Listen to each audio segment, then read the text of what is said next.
মঙলবাৰে লখিমপুৰ খেলমাটি বিশ্বেশ্বৰ বৰা জ্যেষ্ঠ মাধ্যমিক বিদ্যালয়ত নৱাগত আদৰণি সভা অনুষ্ঠিত কৰা হয়। বিশ্বেশ্বৰ বৰা জ্যেষ্ঠ মাধ্যমিক বিদ্যালয়ৰ অধ্যক্ষ অচ্যুত ফুকনে হাত ধৰা অনুষ্ঠানত সঞ্চালনা কৰে উত্তৰ লখিমপুৰ নগৰ উচ্চ মাধ্যমিক বিদ্যালয়ৰ অৱসৰপ্ৰাপ্ত শিক্ষক মুফতি আব্দুল হাছিবে। ডায়েটৰ প্ৰবক্তা বিপুল বৰা নিৰ্দিষ্ট বক্তা হিচাপে উপস্থিত থকা অনুষ্ঠানত দেৰাজ হুছেইন বিবি একাডেমী স্বত্বাধিকাৰ চাৰু বৰাৰ লগতে বহু কেইজন গণ্যমান্য ব্যক্তি উপস্থিত থাকে। এই অনুষ্ঠানতে কেইবাজনো কৃতি ছাত্ৰ-ছাত্ৰীক সম্বৰ্ধনা জনোৱা হয়। ভাল লাগিছে 2023 বৰ্ষৰ জুন 15 জনত এখন বিদ্যালয়ত নাম ভৰ্তি কৰিছিলোঁ আৰু প্ৰিন্সিপাল ছাৰৰ প্ৰমুখ্যে শিক্ষাগুৰুসকল ইমানে ছাপৰ্টিভ আছিলে। তেওঁলোকে বহুত সদায় আদৰ্শ দেখুৱাইছিলে, আমাক প্ৰেৰণা যোগাইছিল পঢ়া শুনাৰ ক্ষেত্ৰতে হওক বা বাকী সকলো বিভিন্ন দিশত কাৰিকৰী ক্ষেত্ৰতে হওক যিকোনো ক্ষেত্ৰতে আমাৰ জীৱনত আগবাঢ়ি যাবলৈ যিবোৰ কথাৰ আমাৰ প্ৰয়োজন হয়, যিবিলাক আমাৰ অনুপ্ৰেৰণাৰ প্ৰয়োজন হয়, যিখিনি সাহসৰ প্ৰয়োজন হয়, সকলোখিনি আমি তেওঁলোকৰ পৰা পাইছিলোঁ। আমি সম্পূৰ্ণ ঘৰুৱা পৰিৱেশত এখন বিদ্যালয়ত অধ্যয়ন কৰিছিলোঁ। আমাৰ পঢ়া শুনাৰ ক্ষেত্ৰতেই হওক আন কোনো ক্ষেত্ৰতেই হওক আমি যদি কিবা অসুবিধা পাইছিলোঁ তেতিয়াহ'লে আমি ধুনীয়াকৈ আমাৰ ছাৰ বাইদেউক অৱগত কৰিছিলোঁ। তেওঁলোকে সম্পূৰ্ণ সহায় কৰিছিলে আৰু তেওঁলোকে যি ধৰণে আমাক পঢ়িবলৈ কৈছিল তেনেকৈ আমি আগবাঢ়ি গৈ ফলাফল লাভ কৰিবলৈ সক্ষম হৈছোঁ।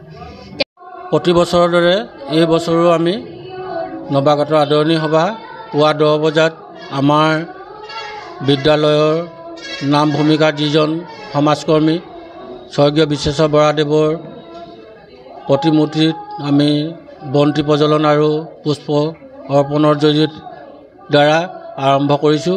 তেওঁ সহধৰ্মিনী আমাৰ সভানেত্ৰী চাৰু বৰা ডাঙৰীয়ানীয়ে বন্তি প্ৰজ্বলন কৰি আমাৰ নৱাগত আদৰণি সভা কাৰ্যসূচী শুভাৰম্ভ কৰে। তাৰ পিছতে মুকলি সভাত উত্তৰ লখিমপুৰ নগৰ হাইস্কুলৰ অৱসৰপ্ৰাপ্ত শিক্ষক হাফিজ আব্দুল চাহাবে সভাপতিত্ব কৰে আৰু পৰিচালনা সমিতিসমূহ সদস্যবৃন্দ উপস্থিত থাকে। লগতে আমাৰ লখিমপুৰ মাণ্ডলিক কাৰ্যালয়ৰ শিক্ষা সংসদৰ সচিব দেৰাজুল হুছেইন আৰু আজাদৰ BTCৰ প্ৰশিক্ষক বিপুল বৰাদেৱ বিশিষ্ট অতিথি হিচাপে উপস্থিত থাকে। তেওঁলোকৰ লগতে গোৱালপাৰা মহাবিদ্যালয়ৰ দৰ্শন বিভাগৰ অধ্যাপক দিগন্ত পাৱে বিশেষ অতিথি হিচাপে ছাত্ৰ ছাত্ৰীসকলৰ মাজত নৱাগত আদৰণিত উপস্থিত থাকে। ইয়াৰ উপৰিও